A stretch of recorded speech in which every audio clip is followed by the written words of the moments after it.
Welcome to this week's episode of The Friday Fix. I'm Andrew. I'm Elle, and we're going to kick things off as usual with what we've been playing, starting off with the week's biggest release, The Evil Within 2. So this is the latest release from Bethesda, and we've been looking forward to it since the announcement at this year's E3. Despite panicking slightly when we heard that famed Resident Evil director Shinji Mikami wasn't returning, it turns out he stayed on as a consultant, and his trademark style is still evident throughout. Onto the story, which sees Sebastian return from the first game. Unfortunately, he isn't in great shape. His wife and daughter are presumed dead, he lost his job with the police force, and he's fast becoming an alcoholic. Safe to say he's one bad day away from posting inspirational quotes on Facebook. There is a glimmer of hope, however. It's quickly revealed that his daughter Lily is alive, albeit hooked up to the nightmare-inducing STEM machine. It turns out that the Mobius Corporation are up to their usual astonishingly evil tricks, using her brain to create a new alternate world called Union. Now, Union is where the majority of the game is based, and it's a true open world, allowing you to do as much or as little exploring as you'd like. That said, if you do find yourself running out of resources, it's worth taking the time to really look around, as you'll definitely be rewarded for doing so. The town also has a real Silent Hill vibe, so if you really want to enjoy the creepy atmosphere, don't rush around.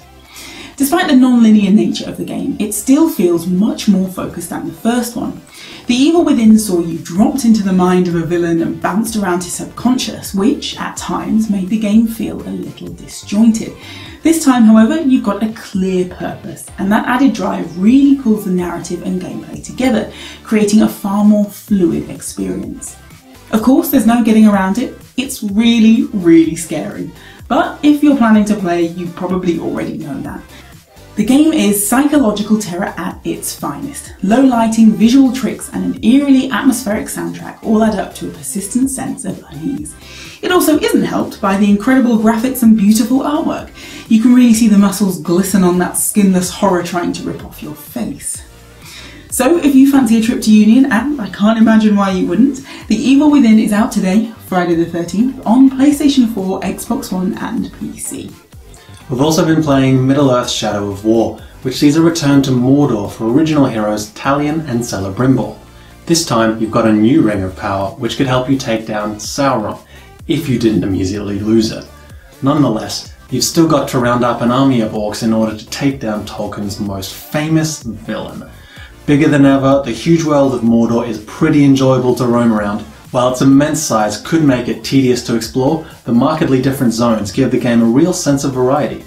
You'll also encounter a couple of new enemies, making it a welcome change from the familiar faces Shadow of Mordor introduced. Of course, our favourite part of the game has to be the Nemesis system. This entertaining mechanic from the first game now affects the entire world, with both your environments and the characters you interact with able to remember that one time you looked at them a little bit funny. It's the Grave Walker! I thought he was dead! He is! It gives a real depth to your decision making, as well as making revenge attacks all the more satisfying. It also means each orc has its own unique personality, something the writers have clearly spent a lot of time on. While most of the plot is forgettable, the motley crew of characters you meet are seriously entertaining, even if they're also trying to smash your head in. Now I'm gonna say that I've heard stories about you and your wraith. Stories about how you can't die. Well, let's find out if they're true. Each orc also has a random selection of class-based abilities, as well as weaknesses you can use against them. The combat is just as fun as ever, and like in Shadow of Mordor, has been made the real focus of the game. Free-flowing and incredibly responsive, your level of command over how you attack enables you to make the most of all the knowledge you've collected on your travels. Whether an orc is immune to arrows, vulnerable to fire, or has just a poisoned weapon, you really feel as though you have the time and control to use that information when you need it. Orcs aren't just useful as recruits though. They're also a source of loot, ranging from an average suit of armor to rare, epic, or legendary drops that include mini-quests to unlock their powerful traits. There's also an interesting gem crafting and slotting system, which reminds us of Diablo.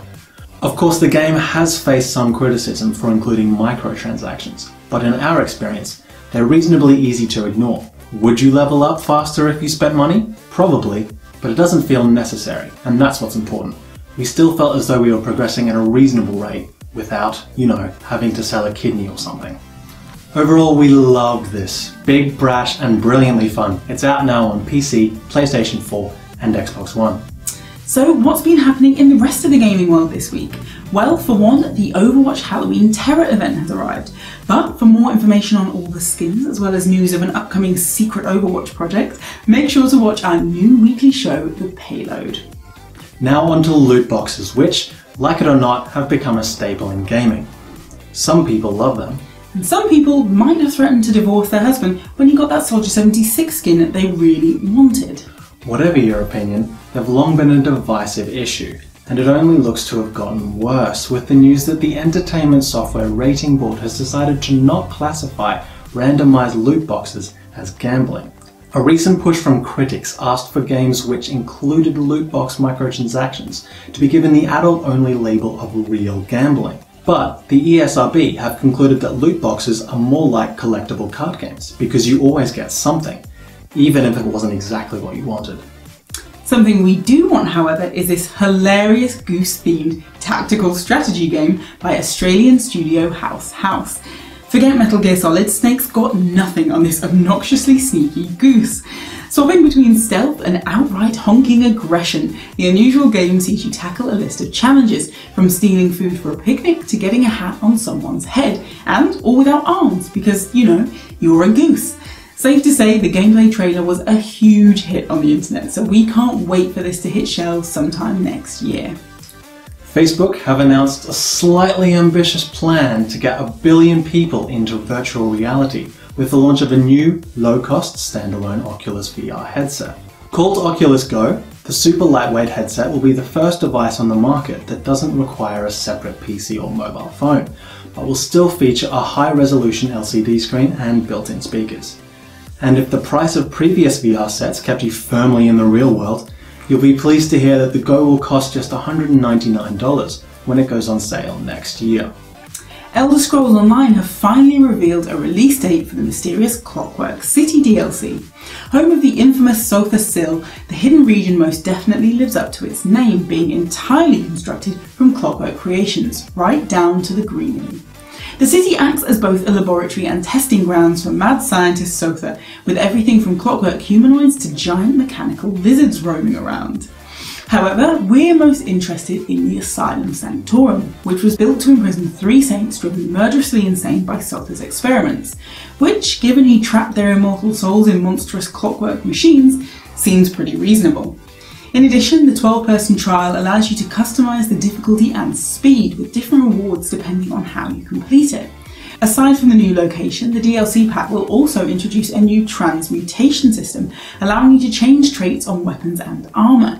So if you're interested in exploring the steampunk section, the expansion comes out on October 23rd for PC and November 7th for PS4 and Xbox One. Now this week, it's the 10-year anniversary of the Orange Box, a game collection released by Valve in 2007, which included Half-Life 2, Team Fortress, and an odd little game called Portal.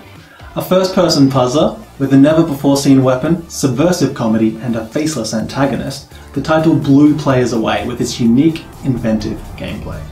Now, a decade and a sequel later, Portal is one of the most beloved and influential series of all time. Pretty impressive for a game that spends most of its time insulting you.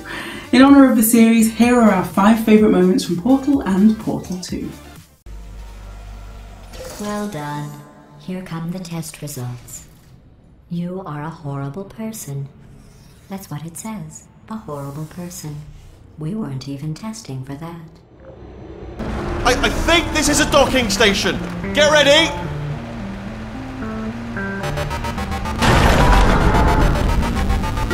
Good news! That is not a docking station! You euthanized your faithful companion cube more quickly than any test subject on record. Congratulations. Alright, I've been thinking. When life gives you lemons, don't make lemonade. Yeah. Make life take the lemons back. Yeah. Get mad! Yeah. I don't want your damn lemons! What am I supposed to do with these? Yeah, take the lemons. Demand to see life's manager. Yeah. Make life rue the day it thought it could give Cave Johnson lemons. Do you know who I am?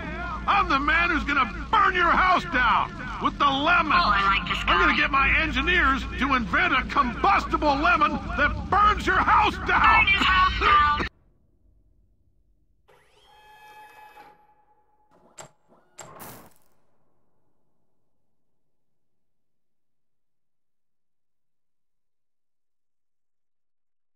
This was a triumph. I'm making a note here, huge success.